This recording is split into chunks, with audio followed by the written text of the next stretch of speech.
विधान परिषदेसाठी भाजपाकडनं त्यांच्या 3 उमेदवारांची नावं जाहीर करण्यात आलेली आहेत। आपल्याबरोबर संदीप जोशी आहेत जे नागपूरचे आहेत आणि विधान परिषदेसाठी त्यांची उमेदवारी भाजपकडनं जाहीर करण्यात आलेली आहे। सर, पहिलं तर आपलं खूप खूप अभिनंदन। काय सांगाल, काय भावना आहेत?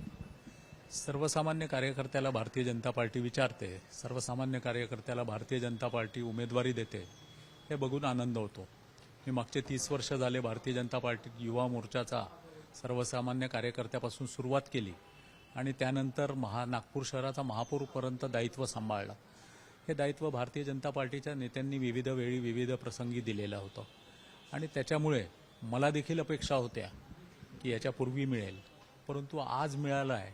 परंतु पक्षाने विचार केला शेवटी की भारतीय जनता पार्टीमध्ये या पद्धतीचा विचार होतो आणि त्यामुळे मला असं वाटतं की बा एक चांगलं झालेलं आहे ना, त्याचा आनंद आहे। सर, आपल्याच पक्षातील दिग्गजांची नावं विधान परिषदेसाठी चर्चेत होती, त्यांच्यामध्ये काही नाराजी आहे का किंवा त्यांची नाराजी कशा प्रकारे दूर करण्यात आली? नाही, मला असं वाटत नाही कुठे नाराजी आहे, कारण नावं असे अनेकदा येतात। मी जर स्वतःचा विचार केला तर जवळपास मागचे 10 निवडणुका असतील की माझं नाव कुठे ना कुठे आलं, परंतु मिळालं नाही। 2 दिवस नाराज व्हायचं, तिसऱ्या दिवशी पुन्हा कामाला लागायचं। भारतीय जनता पार्टीची ही सुंदरता आहे की या पार्टीमध्ये पक्ष हे सर्वात महत्त्वाची जबाबदारी पकडून आपण समोर जातो आणि त्यामुळे मला असं वाटतं की त्या लोकांना नाराजी जरी असली तरी ते मोठे नेते आहेत। 2 दिवस विचार करून पुन्हा भारतीय जनता पार्टीसाठी कामाला लागतील। वरिष्ठांशी काही चर्चा झाली, कशा प्रकारे विधान परिषदेमध्ये तुमचं कामकाज असेल? कारण संख्याबळ तर तुमच्याकडे जवळपास आहेच, विजयही निश्चित मानला जातोय। त्या संदर्भात काही वरिष्ठांशी चर्चा किंवा काही? नाही, काहीच नाही। वरिष्ठांशी कुणाशीही माझी काहीही चर्चा झालेली नाही। मला फक्त इथे बोलावलं 12 वाजता म्हणून मी आलो।